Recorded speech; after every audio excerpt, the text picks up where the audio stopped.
Ito idol natin ngayon si Mr. Beast. Grabe. Meron siyang 429 million subscribers. Pero meron lang siyang 898 na videos. Wow. Grabe. Nag-subscribe tayo sa kanya. Yung join, hindi ko alam, parang may bayad yung join, no? May bayad. Huwag tayo dun. Ayun, meron siyang bagong video dito. Eto. 1 versus ilan yun?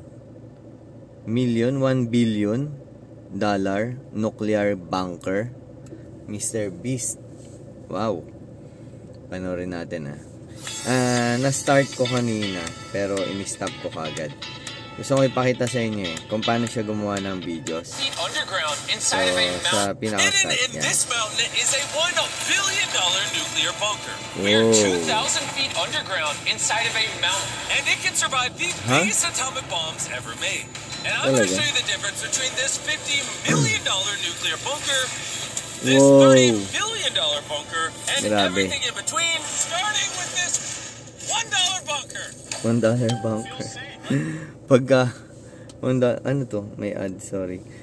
$1 bunker. Actually, container ban lang yan Container ban, tapos hinukay nila.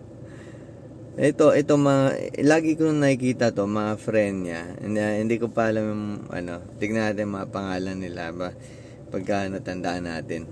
Ito, si Mr. Beast yan.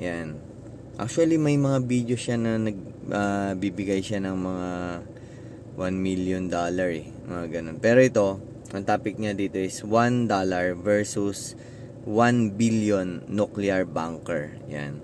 See what's inside. Oh, it's wet. I'm gonna give you guys a tour of this bunker. The tour is over. It's parang mawasak basically na a shipping agad container buried underground. Ayan, no? Hindi pwedeng bunker kasi yung container ban. Dapat lagyan mo siya ng brace. Let's find out. Drop the bomb! Oh my God. Wait, what? Is it a real bomb? Oh! The bunkers get crazy as we go. Wow. Let's head to the next one.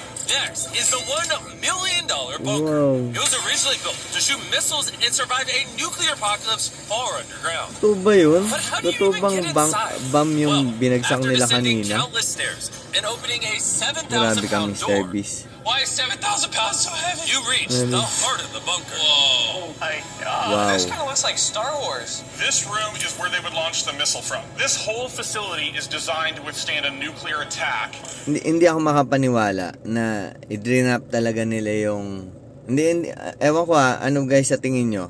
Totoo ba yung bomb na drain up nila kanina dun sa $1 bunker na yun? At saka hindi naman $1 bunker yun Kasi ano yan container ban yan. Sa atin dito sa Philippines, nasa ang isang container ban, I think yung 20 feet, naglalaro yan yung sira-sirang gano'n, nasa 50 yan. Kasi nasa 80 gano'n 85,000 ang isa nun So, siguro sa kanila kasi nga, ano siya trash na yun Kasi $1, 56 pesos. Wala man ganun.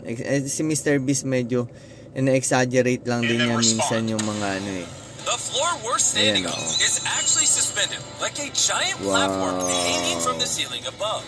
These 8 springs are the only thing holding all of us up right now. It's crazy to believe that 50 years ago, this used to be like a missile command center. But now, hindi ko lang alam, pwede ko bang i-upload tong video na to? Yun ang tanong. Kasi nanonood lang naman ako. Tayan natin, ma-upload natin to. Wow.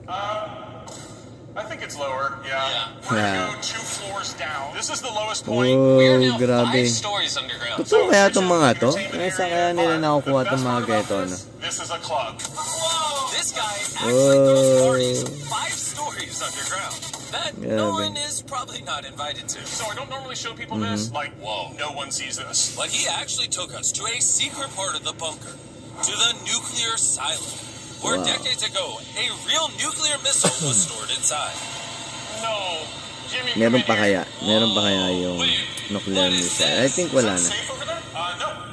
Wait, no, Grabe. Carl, he said it's not. How bad would it be if we turned the lights off? I mean, I actually don't know how we... Oh, dude. Butas ba yun? Butas ba yung floor? Oh my god, may tumatawag sa akin. Stop ko na muna yung video guys and bye bye. Please subscribe to my video.